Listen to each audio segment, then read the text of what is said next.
Hello students, आज हम आपको व्याकरण का वीडियो 2 बता रहे हैं।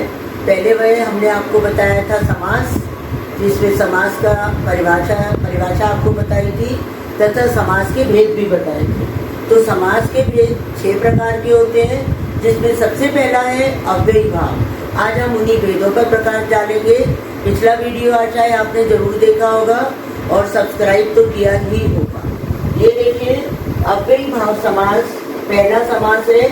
इसमें पहला पद प्रधान होता है, पहला पद अव्यय होता है। समास में सदैव 2 पद होते हैं। पहला पद पूर्व पद कहलाता है तथा दूसरा पद उत्तर पद कहलाता है। तो अव्ययी भाव समास में पहला पद अव्यय होता है। अव्यय मीन्स जो परिवर्तित ना हो, तथा दूसरा पद संज्ञा या विशेषण होता है।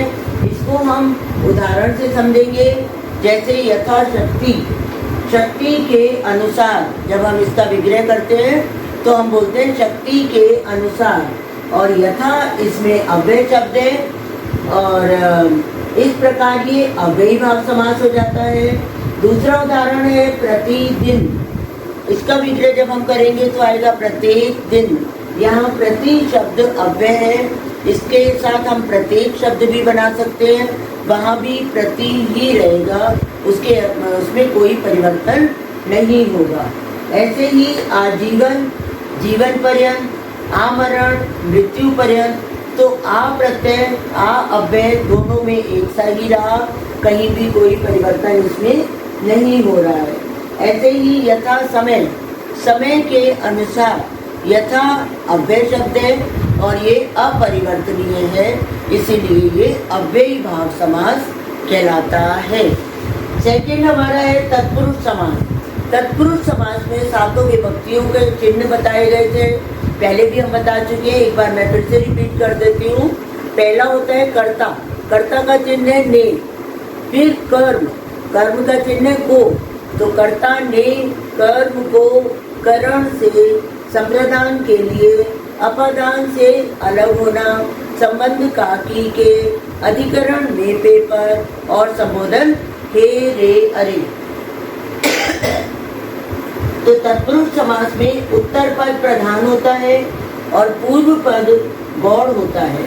और जब हम इसका विग्रह समासिक शब्द बना देते हैं तो इसमें विभक्ति चिन्ह का लोप हो जाता है। इसको भी हम उदाहरण से समझेंगे। जैसे हमने पहला शब्द लिखा है कर्मवीर, जब हम इसका विग्रह करते हैं तो हम बोलेंगे कर्म में वीर।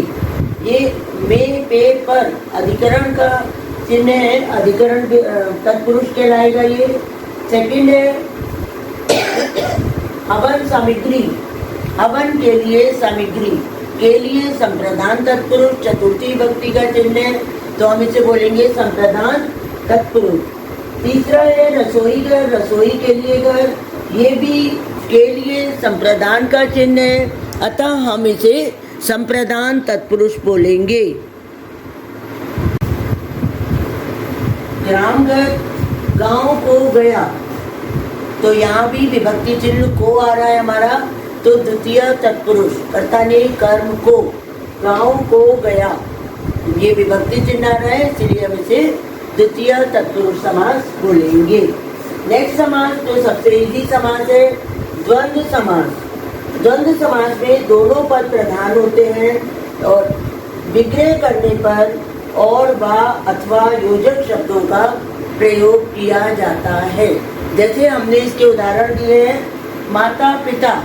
तो जब हम इसका विग्रह करते हैं तो हम बोलेंगे माता और पिता। भाई बहन, भाई और बहन। यहाँ वहाँ, यहाँ और वहाँ। आगे पीछे, आगे और पीछे। इस प्रकार ये 3 समास आज हमने आपके साथ डिस्कस किए, अव्ययी भाव, तत्पुरुष और द्वंद्व। इन्हें अच्छे से सुनिए, समझिए और सब्सक्राइब करना ना भूलिएगा।